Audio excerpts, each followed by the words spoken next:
आज के कार्यक्रम में मंच पर उपस्थित जम्मू कश्मीर के सम्माननीय उपराज्यपाल श्रीमान मनोज सिन्हा जी, मोदी जी की मंत्रिपरिषद में मेरे साथी डॉक्टर जितेंद्र सिंह जी, यहां के लोकप्रिय सांसद श्रीमान जुगल किशोर शर्मा जी, भारत सरकार के गृह सचिव श्री अजय भल्ला जी, सलाहकार उपराज्यपाल श्री राजीव राय भटनागर जी, डॉक्टर अरुण कुमार मेहता, मुख्य सचिव जम्मू और कश्मीर, और आज के कार्यक्रम में उपस्थित प्यारे भाइयों और बहनों, आप सभी को मेरा नमस्कार। आप भी बैठ जाइए भैया। आज सुबह से जम्मू क्षेत्र के दौरे पर मैं हूं। शुरुआत मां वैष्णो देवी के आशीर्वाद से नवरात्रि के अंतिम दिन यहां आशीर्वाद लेकर आप सबके बीच में आया हूं। और जम्मू ये मंदिरों का शहर है और आज दौरे की शुरुआत माता वैष्णो देवी के मंदिर से हुई है। मेरे लिए बहुत सौभाग्य का विषय है। मित्रों, अभी अभी ही कई सालों से जम्मू क्षेत्र के लोग एक बात की मांग करते थे कि महाराजा हरि सिंह की जयंती पर जम्मू और कश्मीर में छुट्टी रखा जाए, क्योंकि हम सब जानते हैं कि महाराजा हरि सिंह के कारण ही आज जम्मू कश्मीर भारत का अभिन्न अंग बना है।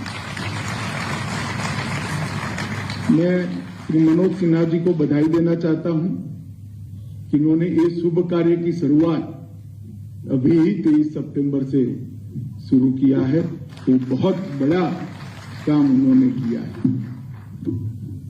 मित्रों, आज मैं जब यहां आया हूं तब मेरी पार्टी के अध्यक्ष, पहले अध्यक्ष डॉक्टर श्यामा प्रसाद मुखर्जी और श्रीमान प्रेमनाथ डोगरा को पूरा देश भूल नहीं सकता, क्योंकि ये दो व्यक्ति न होते तो जम्मू कश्मीर के साथ भारत का जुड़ाव कभी परमानेंट नहीं हो सकता। इसी जम्मू कश्मीर में धारा 370 को समाप्त करने के लिए सबसे पहला बलिदान देने का काम डॉक्टर श्यामा प्रसाद मुखर्जी ने किया। और प्रेमनाथ जी की अगुवाई में यहां पर एक आंदोलन चला, जिसने कुछ और सोचकर बैठी हुई सरकार को झंझोड़ कर रख दिया कि उनकी हिम्मत न चली जो मन में थे वो करने की। और आज ईश्वर कृपा देखिए, मोदी जी ने 370 और 35 को समाप्त कर हमेशा के लिए जम्मू कश्मीर को भारत के साथ जोड़ने का काम किया है।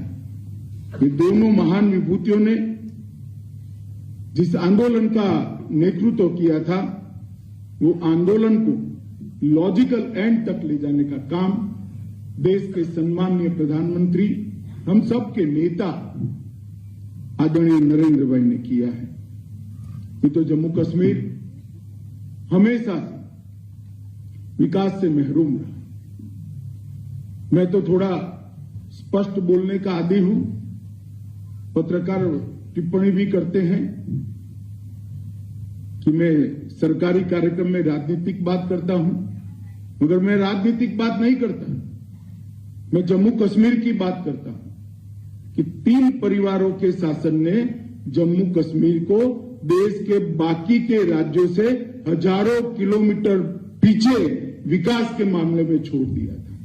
और ये जो हजारों किलोमीटर पीछे छूटा हुआ जम्मू कश्मीर था, उसको 2014 के बाद नरेंद्र मोदी जी ने आज लगभग सबके बराबर लाने का काम किया है।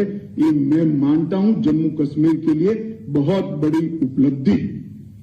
42,000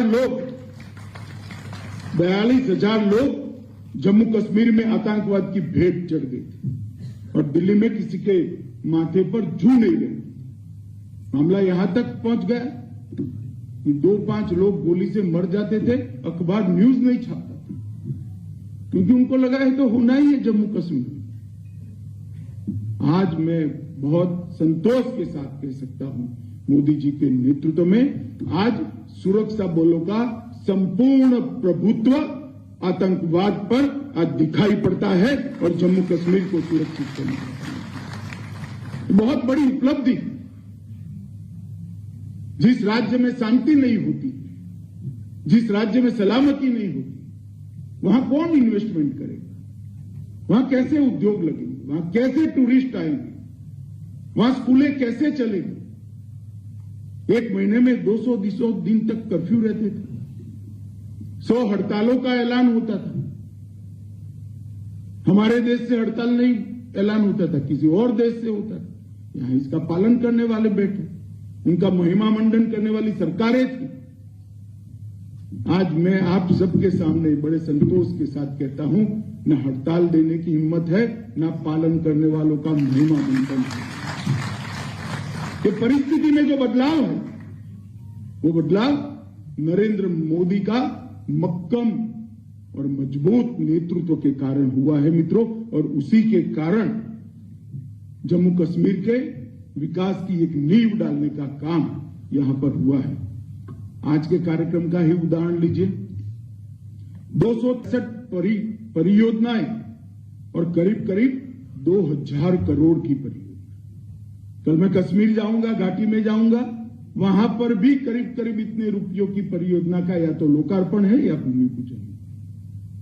पहले जमाने में 1 साल का बजट नहीं होता था, यहां हर महीने का कार्यक्रम इतने हजारों करोड़ का होगा। ये जो अंतर है, वो अंतर यहां शांति प्रस्तापित हुई, यहां भारत के साथ जो जुड़ाव का कोई कंफ्यूजन अब नहीं रहा है, इसके कारण ये अंतर आया है।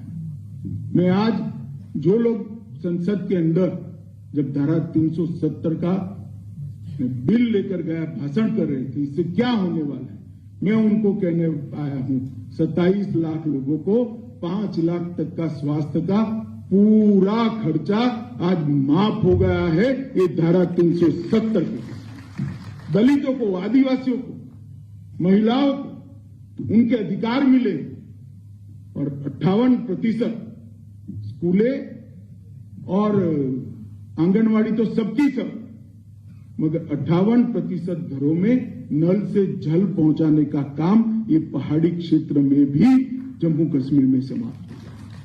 और हमें भरोसा है, अभी कहा एलजी साहब ने, इसको 100% जल्दी ही कर दे।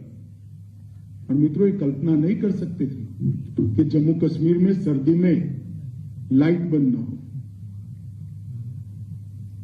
आज जम्मू कश्मीर ने 2 सर्दियां देख ली है जहां 24 घंटा लाइट आप लोगों के घर में है। तो बहुत बड़ा परिवर्तन है।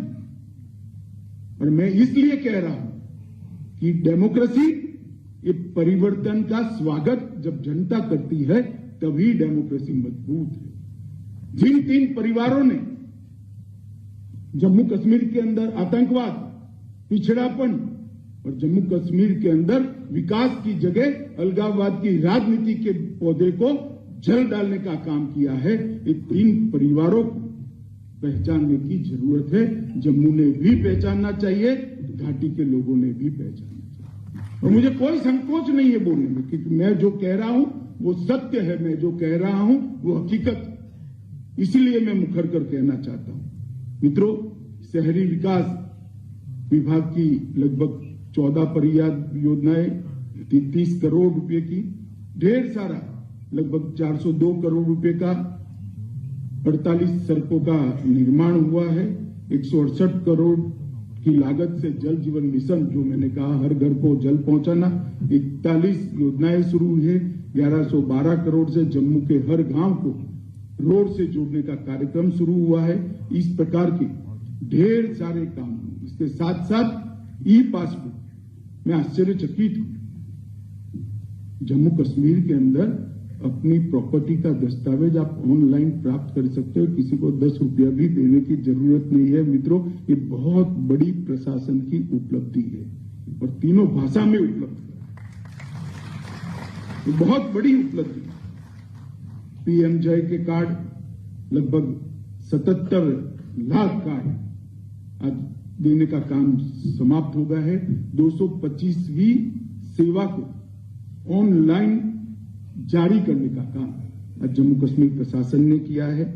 लगभग सौभाग्य के तहत 8,57,00,000 घर ऐसे हैं, आप कल्पना कर सकते थे 8,57,000 घरों में आजादी के 75 साल तक बिजली नहीं पहुंची थी। पहली बार एक छोटा सा लट्टू भी पहुंचाने का काम नरेंद्र मोदी जी ने किया। हिसाब मांगना चाहिए जम्मू कश्मीर के लोगों ने, जिन्होंने ये 3 परिवारों से, जिन्होंने 75 साल शासन किया, क्या किया। आपके बच्चे तो पढ़े इंग्लैंड में, जम्मू कश्मीर के बच्चों का क्या। 42,000 लोग बलि चढ़ गए, कौन जिम्मेदार है।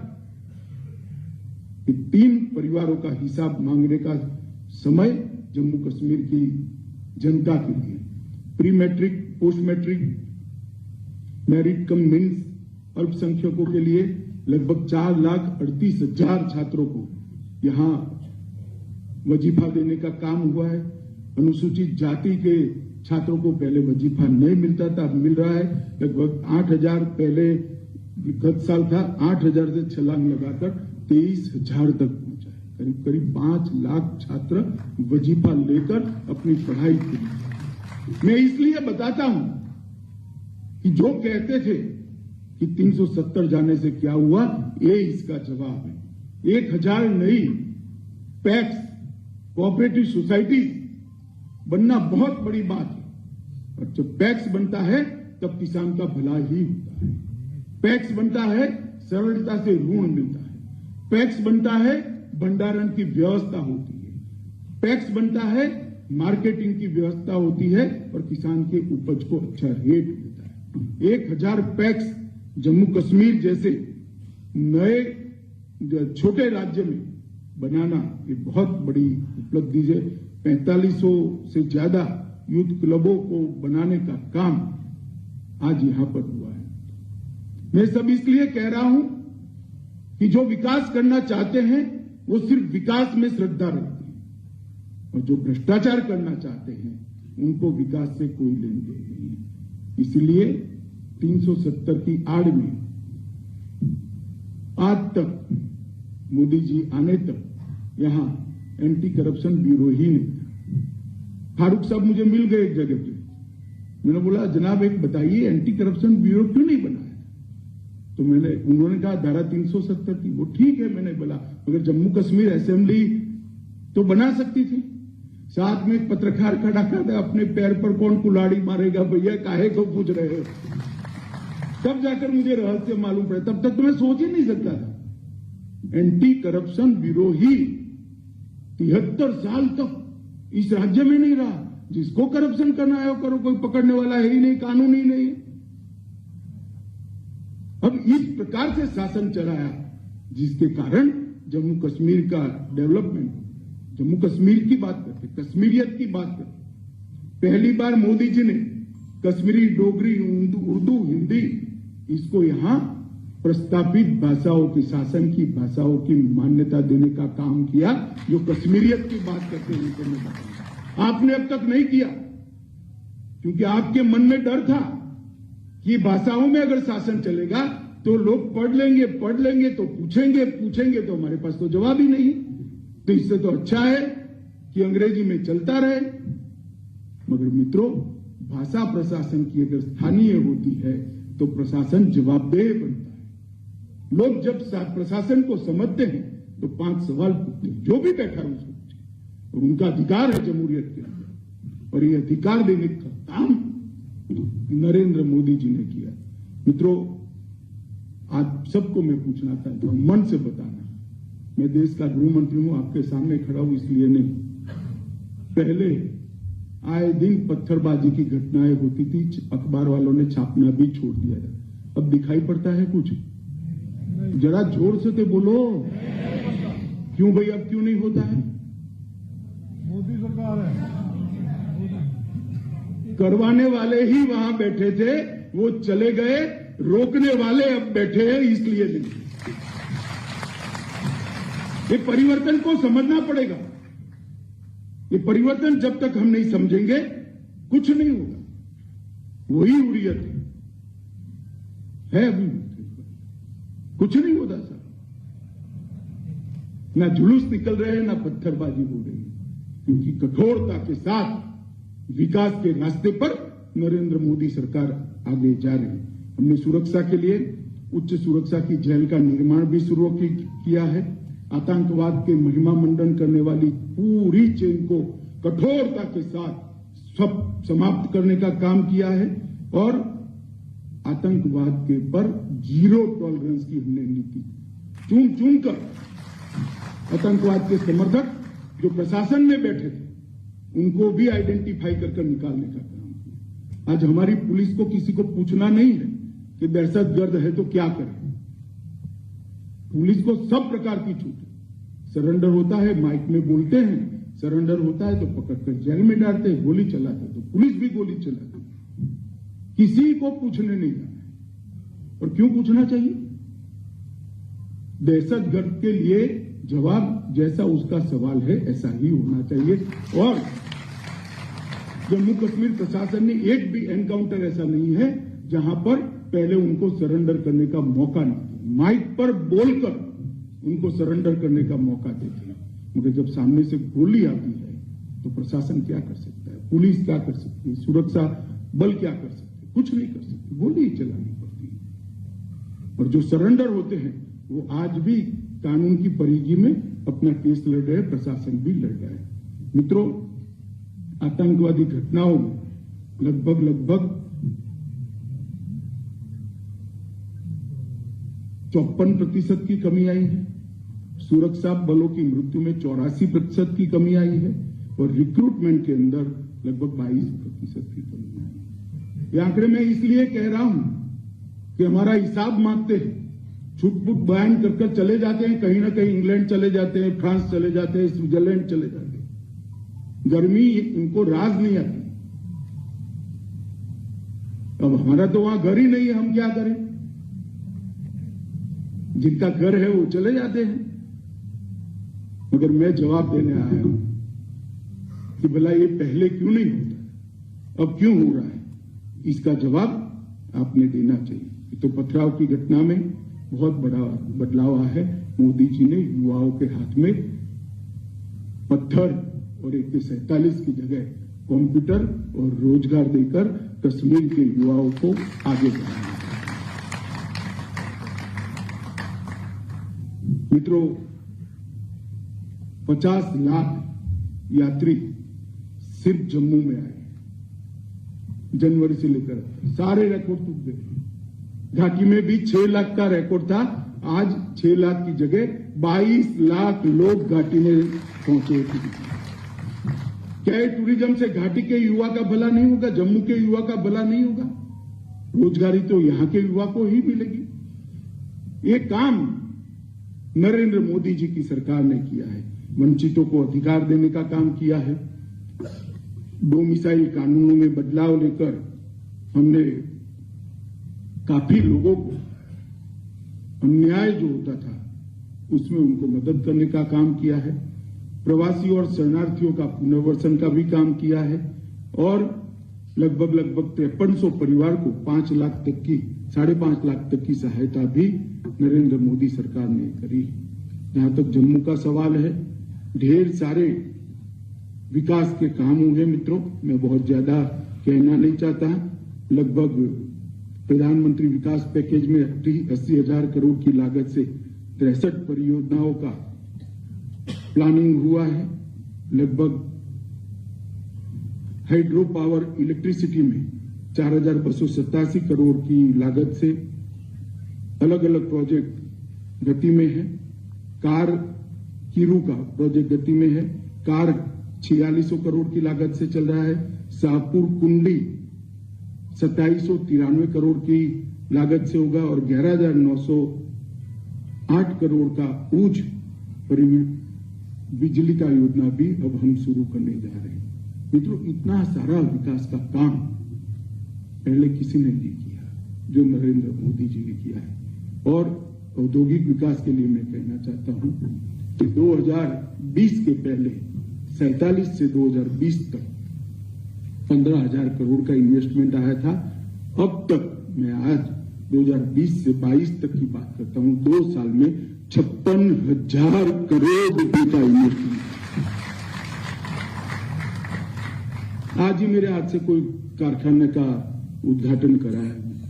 56,000 करोड़ का इन्वेस्टमेंट जम्मू कश्मीर में आना और उसके लिए जम्मू कश्मीर के बच्चों को रोजगार के लिए तैयार करना। IIM भी आया है, IIT भी आया है, एम्स भी आया है, ढेर सारे नीट भी आया है और जम्मू और कश्मीर दोनों जगह के ढेर सारे युवाओं को हायर एजुकेशन का इंफ्रास्ट्रक्चर पूरा करने का काम नरेंद्र मोदी जी ने भी किया है। मैं इसलिए ये बात आपको कहना चाहता हूं कि हम सिर्फ वादे करने वाले लोग नहीं हैं। हम करप्शन को समाप्त करना चाहते हैं, हम टेररिज्म को समाप्त करना चाहते हैं, साथ ही साथ विकास कर जम्मू कश्मीर को पूरे देश में विकास की दौड़ पर नंबर 1 का राज्य भी बने। और यह हमारा कमिटमेंट, उस दिशा में नरेंद्र मोदी सरकार जा रही है। मित्रों, ढेर सारा काम है, मैं ज्यादा बोलना नहीं चाहता, मगर मेरा आप सबसे एक निवेदन है कि सरकार ने जो कुछ किया है उसको खुली आंख से जरा देखिएगा,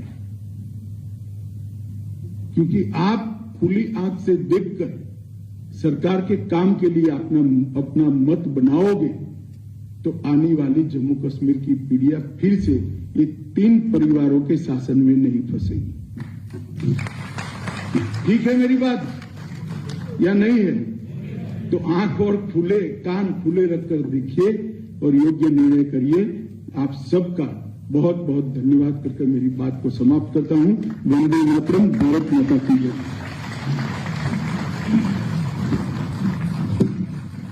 धन्यवाद मान्यवर। मंजिलें उन्हीं को मिलती हैं जिनके सपनों में जान होती है। मंजिलें उन्हीं को मिलती हैं जिनके